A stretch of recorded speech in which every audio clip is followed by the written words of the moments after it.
प्रिय विद्यार्थियों,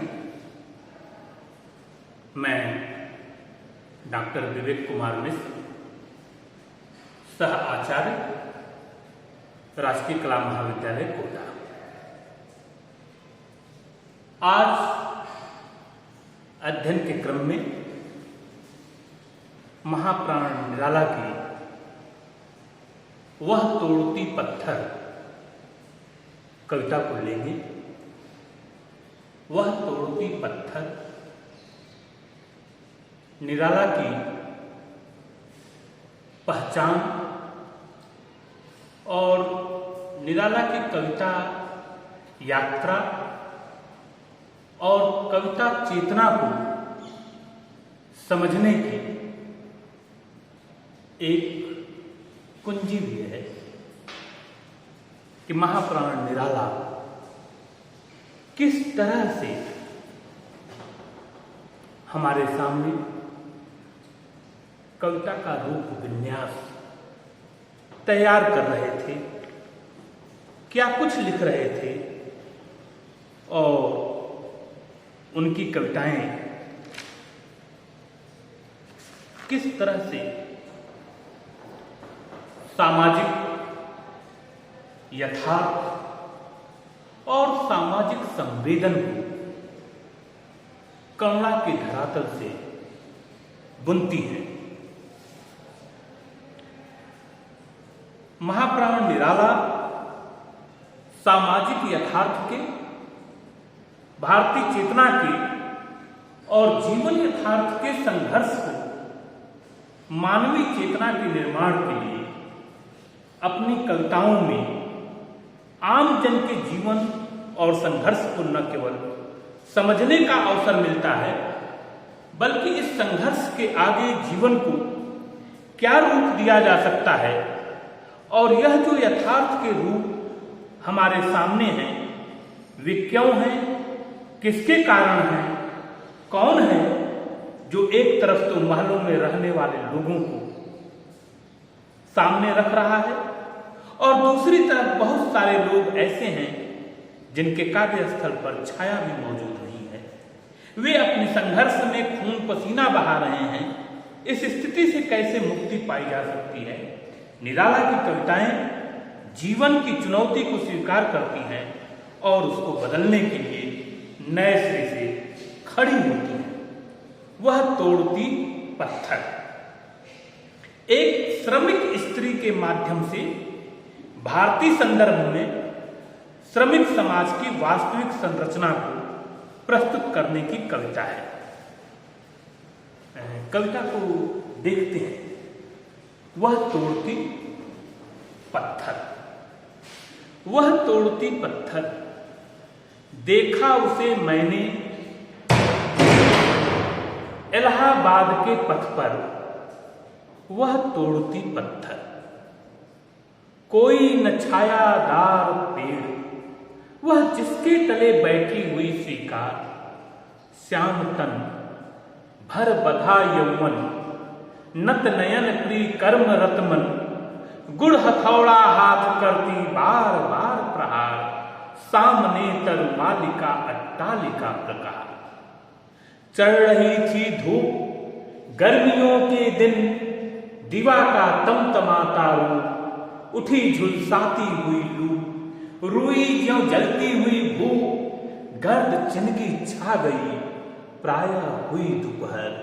वह तोड़ती पत्थर, देखा देखते देखा, देखते देखा मुझे तो एक बार। उस भवन की ओर देखा छिन्न तार। देखकर कोई नहीं देखा मुझे उस दृष्टि से, जो मार खा रोई नहीं। सजा सहज सितार, सुनी मैंने वह नहीं जो थी सुनी झंकार। एक क्षण के बाद वह कांपी सुभर, ढुलक माथे से गिरे सीकर। लीन होते कर्म में फिर ज्यों कहा, मैं तोड़ती पत्थर। वह तोड़ती पत्थर, देखा उसे मैंने इलाहाबाद के पथ पर। वह तोड़ती पत्थर, वह पत्थर तोड़ते तोड़ते मैं तोड़ती पत्थर में परिवर्तित हो जाती है। पत्थर तोड़ते तोड़ते हमारी करुणा, हमारी संवेदना और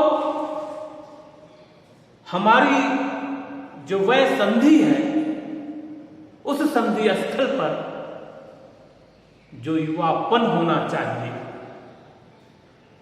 वह सब पत्थर तोड़ते तोड़ते गायब हो जाता है। और पत्थर तोड़ते तोड़ते स्वयं पत्थर में परिवर्तित हो जाना, तब्दील हो जाना एक विभीषिका है, एक हादसा है। और यह इलाहाबाद के पथ से लेकर देश के हर पथ पे यह दृश्य बनता रहता है। इलाहाबाद के पथ पे यह दृश्य है और यह दृश्य देश के किसी भी कोने में, किसी भी सड़क पर देखा जा सकता है। मजदूरी स्त्री की संघर्ष यात्रा को इलाहाबाद के पथ से लेकर किसी भी पथ पर अनुभव और महसूस किया जा सकता है। भारतीय संदर्भ में श्रमिक समाज की वास्तविक संरचना को प्रस्तुत करने की कविता है। श्रम जितना जरूरी है सभ्यता के पथ निर्माण के लिए, उतना ही आवश्यक है श्रम की मूल्य संरचना के लिए। श्रमिक जीवन की सुविधाओं की संरचना भी होनी चाहिए। एक श्रमिक के लिए क्या जरूरी सुविधाएं हों, यह देखना भी जरूरी है। हमने कहां रख छोड़ा, किस हालात में हमारे श्रमिक हैं और वहां मनुष्योचित संरचना क्या है, यह देखना भी एक नागरिक समाज का कर्तव्य होना चाहिए। श्रमिक युवती जिसके माथे पर पसीना ढुलक रहा है और वह सड़क पर पत्थर तोड़ रही है, बार बार हथौड़े से प्रहार कर रही है, एक बार पत्थर तोड़ रही है, एक बार अपने मन को तोड़ रही है, तो एक बार सामने की तरुमालिका अट्टालिका पर प्रहार कर रही है। यह स्वयं के जीवित संसार पर भी प्रहार है। यहाँ जो आक्रोश है वह युवती के श्याम तन बधा यौवन और नत नयन प्रिय कर्मरत में देखा जा सकता है। इससे आगे वह जीवन की डोर को पकड़े मन को संभालती है। यहाँ यौवन है, कर्म है और कर्म का सौंदर्य भी है, पर साथ में वह अतिचारी संरचना भी है जिसमें श्रम के प्रति जो सम्मान, जो व्यवस्था, जो संरचना होनी चाहिए वह नहीं है। अतः उस ओर भी निराला का संवेदनशील करुणापूरित मन संकेत करता है। उस दृष्टि से देखा जो मार खा रोई नहीं और सामने तरुमालिका अट्टालिका प्रहार।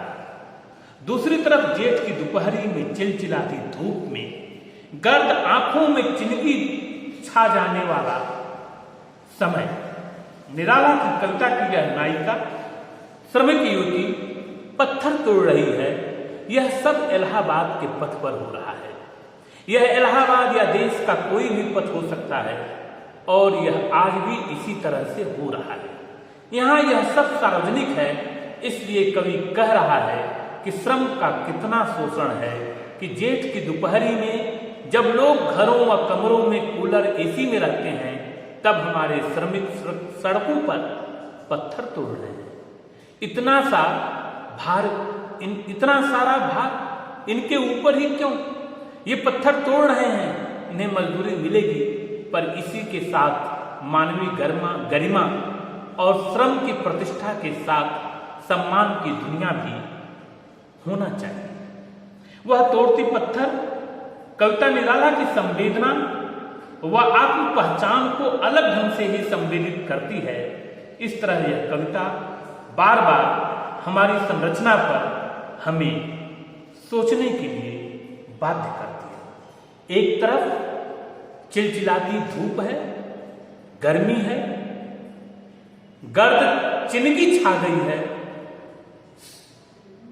और सामने पत्थर तोड़ना है, और दूसरी तरफ अट्टालिका प्रकार है, महल है और उस सड़क पर, इलाहाबाद के पथ पर, वह तोड़ती पत्थर, वह तरुणी युवती, श्याम तन बर बदा यौवन, नत नयन प्रिय कर्म रत्मन, वह अपने कर्म में रत है, लीन है, पर इसके बावजूद हथौड़े का प्रहार एक बार पत्थर पे पड़ता है, एक बार स्वयं उस युवती पे पड़ता है, और एक बार आक्रोश स्वरूप उस अट्टालिका पर भी पड़ता है जो सामने है।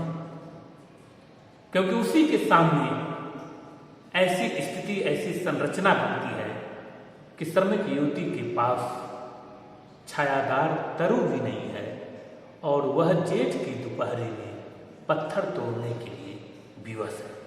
यह निराला की कविता यात्रा संवेदना की, करुणा की और मानवीय चेतना की वह यात्रा है जिसमें मनुष्य मात्र के लिए मानवीय गरिमा का बोध सृजित किया गया है।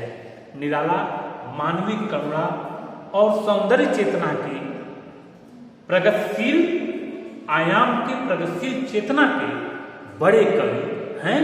यह उनकी यथार्थ सौंदर्य चेतना की कविता है। यह इलाहाबाद के पथ से लेकर पूरे देश के पथ पर दिखती है और हमारे सोचने समझने की क्षमता को निर्मित करती है।